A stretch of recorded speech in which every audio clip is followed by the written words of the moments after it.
दोस्तों आदाब, नमस्कार, गुड इवनिंग, सत श्रीकाल। एक बार फिर आप तमाम लोगों का स्वागत है कि पूरी फैमिली अच्छी होगी, अपना और अपनों का ख्याल रख रही होगी।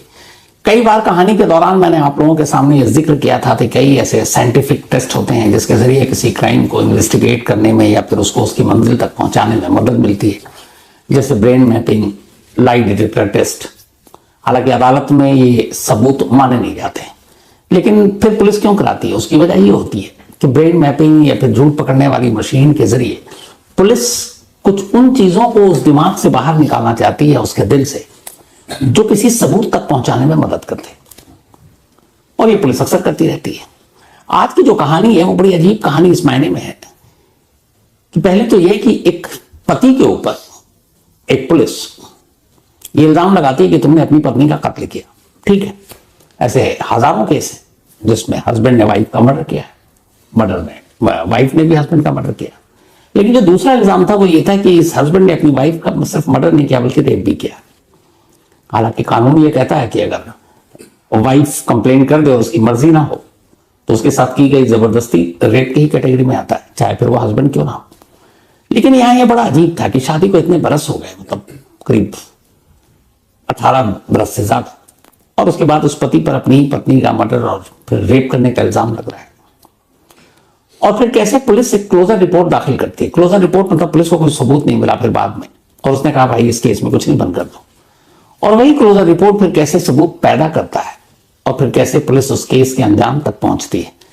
कैसे जो इस केस के असली गुनहगार है वो लगभग 11 सालों तक हर दिन ये सोचकर घर या दफ्तर जाते हैं कि पता नहीं कब पुलिस उनके दरवाजे पर दस्तक दे दे। लेकिन इंतजार लंबा होता है, 11 साल बीत जाते हैं, और 11 साल बाद जब इस कहानी की सच्चाई सामने आती है तो फिर वो एक अजीब सच्चाई होती है। ये कहानी बेंगलुरु शहर की है। बेंगलुरु शहर में एक शख्स एक बैंक में मुलाजिम थे, बैंक में काम किया करते थे। उनकी वाइफ एक प्राइवेट फॉर्म में रिसर्च का काम किया करती थी। एक बेटी थी, बात 2011 की है, तब बल्कि 2013 की है, तब बेटी 12th क्लास में थी। पति पत्नी और बेटी इनकी जिंदगी बिल्कुल ठीक चल रही थी। लेकिन 12 फरवरी 2013 को इन बैंक मुलाजिम की पत्नी घर से निकलती है और उसके बाद घर नहीं लौटती। शाम हो जाती, घर नहीं लौटती। पति और बेटी को फिक्र होती है, फोन करते हैं मोबाइल पर, मोबाइल स्विच ऑफ। अब रात हो गई, देर रात तक जब अपनी नहीं लौटी और कहीं कोई खबर नहीं, तब पति जाता है पुलिस स्टेशन में, जाकर मिसिंग कंप्लेंट दर्ज कर देता है। अब पुलिस मिसिंग कंप्लेंट दर्ज करके बैंक मुलाजिम की पत्नी की तलाश शुरू कर देती है, लेकिन तमाम कोशिशों के बावजूद पत्नी मिलती नहीं। 12 के बाद अब 13, 14, फिर 15 फरवरी की तारीख आ जाती है, ठीक वैलेंटाइन डे के नेक्स्ट डे 15 फेब। अचानक उसी बेंगलुरु में एक हाईवे के करीब एक लावारिस लाश मिलती है। लाश एक महिला की थी। कुछ राहगीर पुलिस को खबर करते हैं, पुलिस मौके पर पहुंचती है, उसको मोर्चरी ले जाया जाता है। अब मुर्दा घर में लाश रख दी गई। चूंकि उसी बेंगलुरु में एक मिसिंग कंप्लेंट 3 दिन पहले दर्ज हुई और जो लाश मिली थी वो काफी कुछ मैच कर रहा था उस डिस्क्रिप्शन से जो उसके पति ने बताया, तो पुलिस को लगा कि कहीं वही महिला तो नहीं है। पति को फोन किया गया, कहा गया आप मुर्दा घर आइए, और एक लाश मिली, उसे पहचानिए। पति पहुंचता है मुर्दा घर। मुर्दा घर जाने के बाद वो लाश को देखता है और रोने लगता है, कहता हाँ ये उसकी पत्नी की लाश है। अब लाश को पोस्टमार्टम के लिए भेज दिया जाता है। पोस्टमार्टम रिपोर्ट आती है, एक नया खुलासा होता है।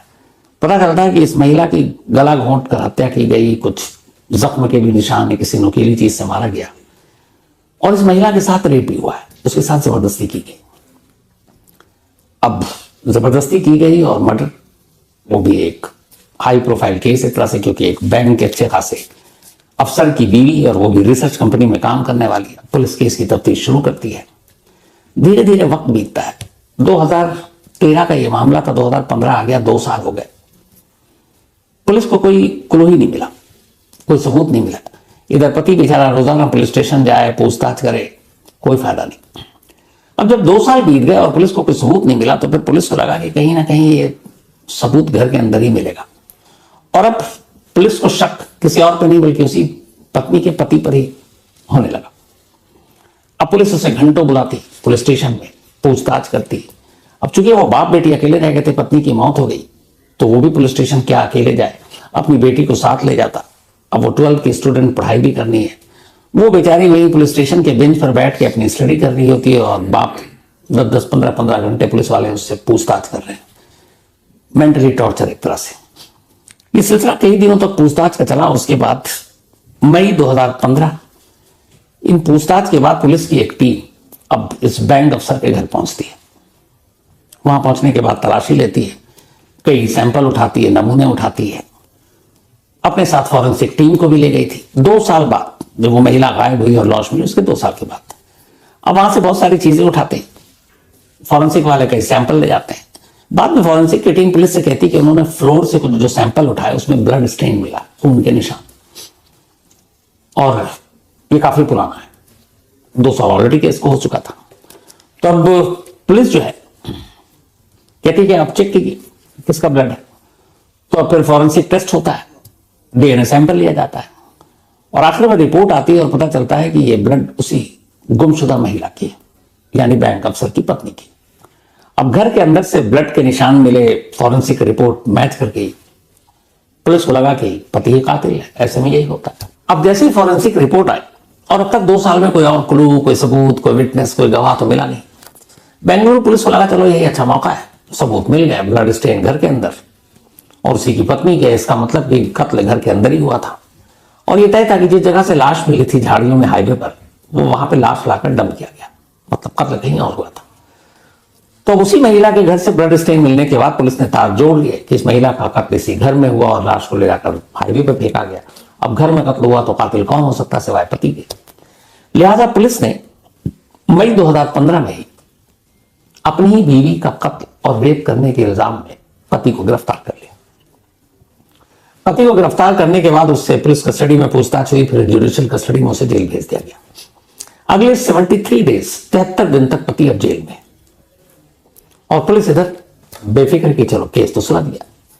लेकिन 73 दिन हो गए, उसके बाद अब यह हुआ कि भाई घर में सिर्फ ब्लड के कुछ स्टेन मिले, कुछ बूंदे मिली और वो उस महिला से मैच की।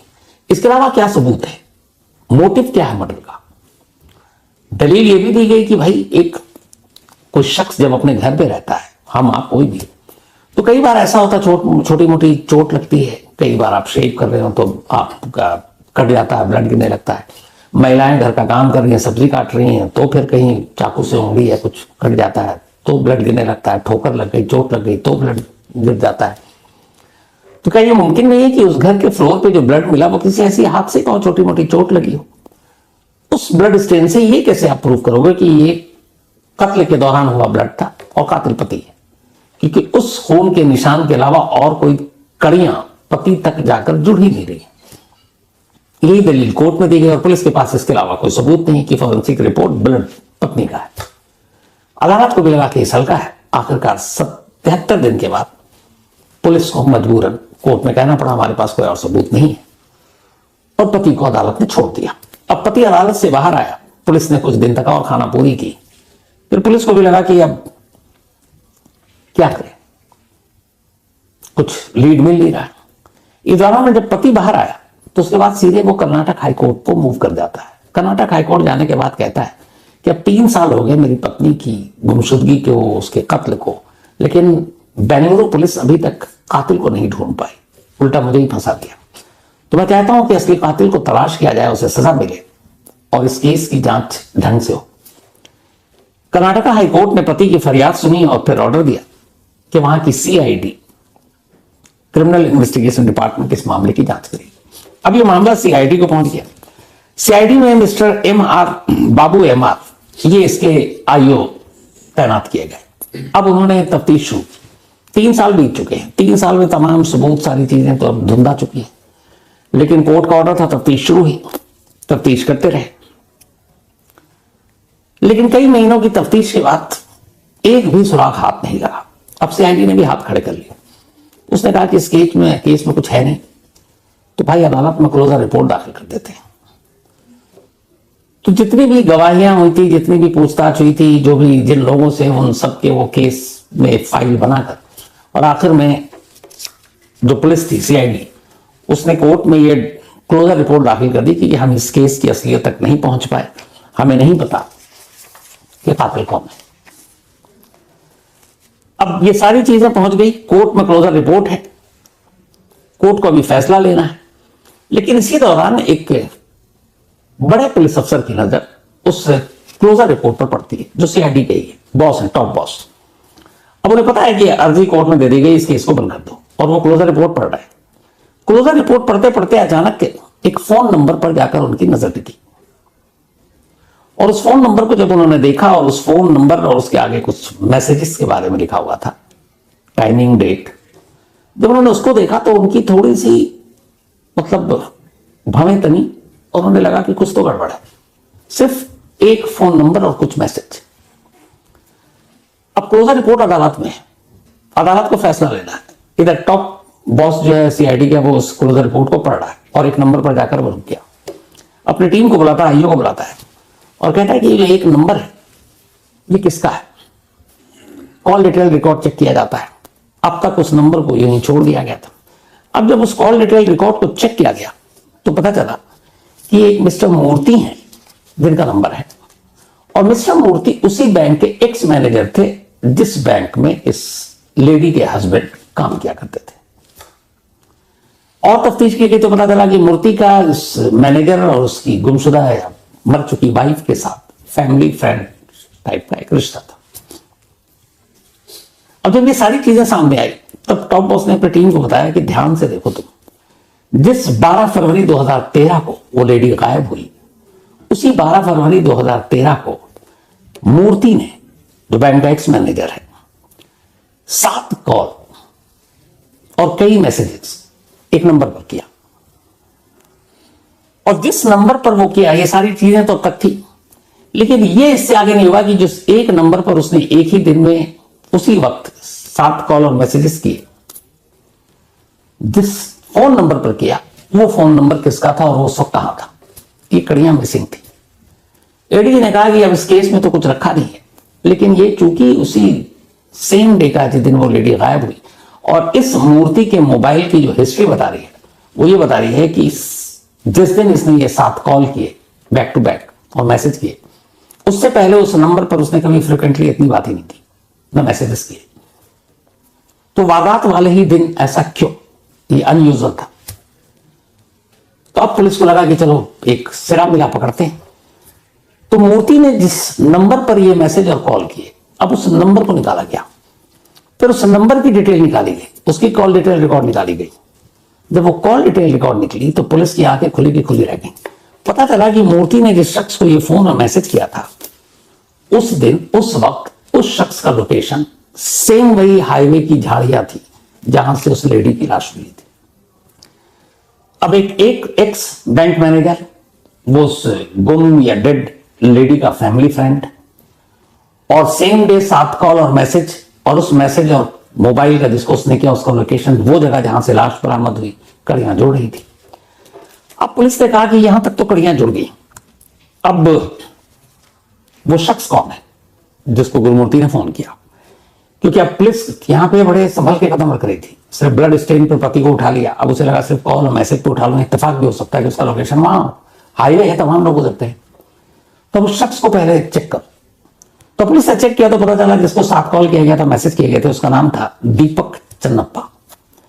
और दीपक चन्नप्पा एक स्नूकर ट्रेनर था, स्नूकर सिखाता था एक क्लब में, और उस क्लब में अक्सर मूर्ति जाया करता था। अब पुलिस पहुंचती है दीपक के पास, दीपक को उठाती है पूछताछ के लिए, और फिर उससे पूछती है उस लेडी की मिसिंग, और बताती है कि तुमको 12 फरवरी 2013 को इस वक्त इतने कॉल और मैसेज किए गुरुमूर्ति ने, तुम्हारा लोकेशन वही था जहां पे लाश मिली।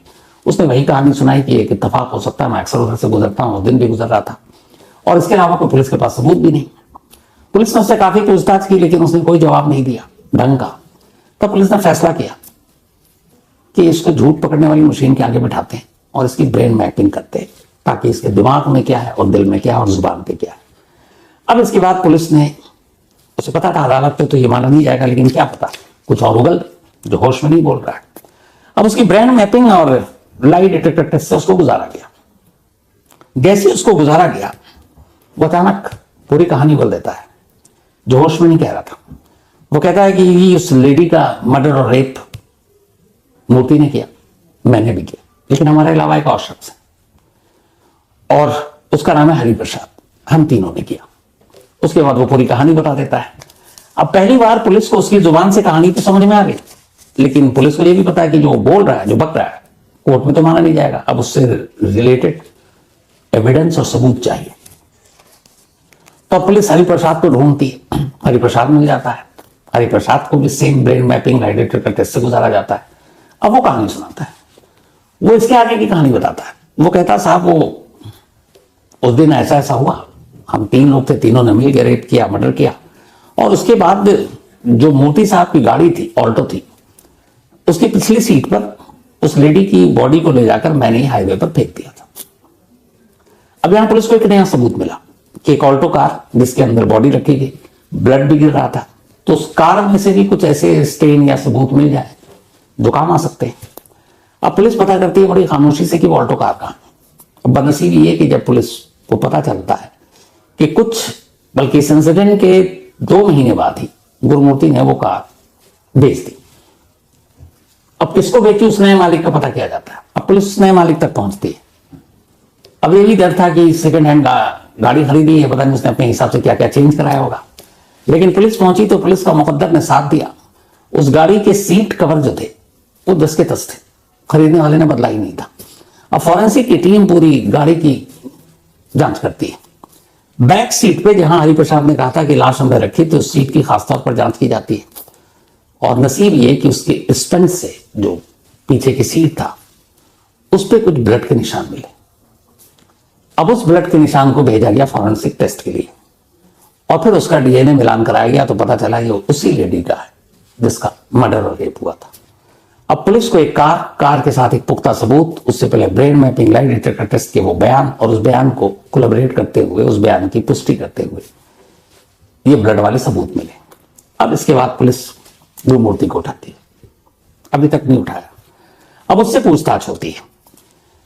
तो गुरुमूर्ति को पता चलता है कि दीपक और हरिप्रसाद दोनों पकड़े जा चुके हैं, दोनों बयान दे चुके हैं, सीट से ब्लड मिलने की बात सामने आ गई, तो फिर अब उसके पास कोई रास्ता नहीं था। तो वो पुलिस से कहता है कि मैं 11 साल से इंतजार कर रहा था कि पता नहीं कब पुलिस मेरे दरवाजे पर दस्तक देगी। आप आए तो सही, पर देर से आए, लेकिन मुझे उम्मीद थी कि एक दिन पकड़ा जाऊंगा। फिर बताता है कि वो फैमिली फ्रेंड था, उस अपने बैंक के जो कुलीग साथ में काम करते थे, उसकी परिवार में आना जाना था। उसकी बीवी के साथ उसका अफेयर हुआ, लेकिन ये अफेयर बड़ा शुरुआती दौर में था। फिर एक रोज उसने उसको अपने क्लब में बुलाया, अपने साथ एक क्लब ले गया। क्लब ले जाने के बाद अब वो यहां पे अफेयर में थोड़ा सा कंफ्यूजन ये था कि वो दोस्ती थी या प्यार था, एक तरफा था, दोनों तरफ से था, ये क्लियर नहीं था। तो उसने जबरन उसके हाथ वाथ पकड़ने की कोशिश की। बैंक मुलाजिम की बीवी गुस्सा हो गई, उसने उसे धमकी दी कि मैं अपने पति को बता दूंगी, तुम्हारे बैंक में कंप्लेन करूंगी। उसे गुस्सा आया, फिर उसने उसे मारा पीटा और उसके साथ जबरदस्ती की। जबरदस्ती करने के बाद फिर उसने फोन किया। दीपक पहले भी थोड़ा बहुत क्राइम के केसेस में इन्वॉल्व रहा, उसने उसको बुलाया, साथ में हरिप्रसाद को बुलाया, और उसने कहा कि अगर ये मुंह खोलेगी तो मैं फंस जाऊंगा, तो तुम इसको ठिकाने लगाओ। फिर उन दोनों ने कहा ठीक है मारते हैं, पर उन्होंने कहा कि मारने से पहले मैं भी इसके साथ जबरदस्ती करता हूँ। फिर बारी बारी से उन दोनों ने भी जबरदस्ती की। इसके बाद उसी के स्कार्फ से उसका गला घोटा। इस दौरान में कुछ छोटे मोटे चाकू थे, उससे वार किया।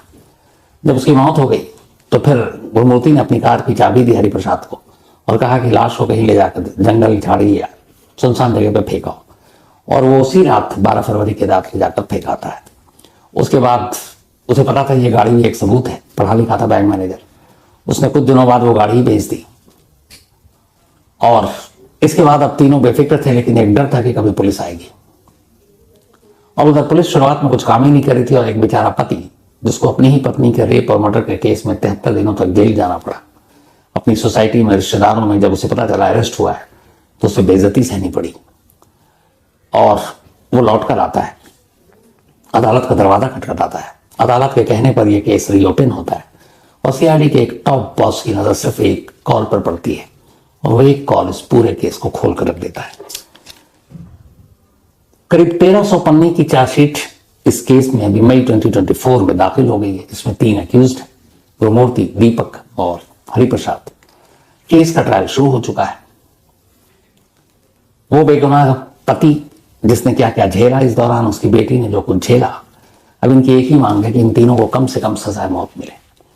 तो अभी तो ट्रायल शुरू हुआ है, अब देखिए फैसला कब आता है। लेकिन इस केस को सुलझाने में वाकई कई चीजें बड़ी अहम साबित हुई।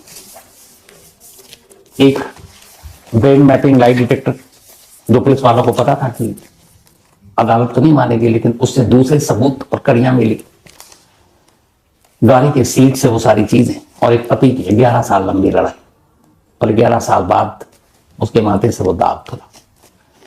तो पुलिस, मैं बार बार कहता हूं, अगर ईमानदारी से जांच करती है तो हर केस को उसकी मंजिल मिल जाती है। ये थी आज की कहानी।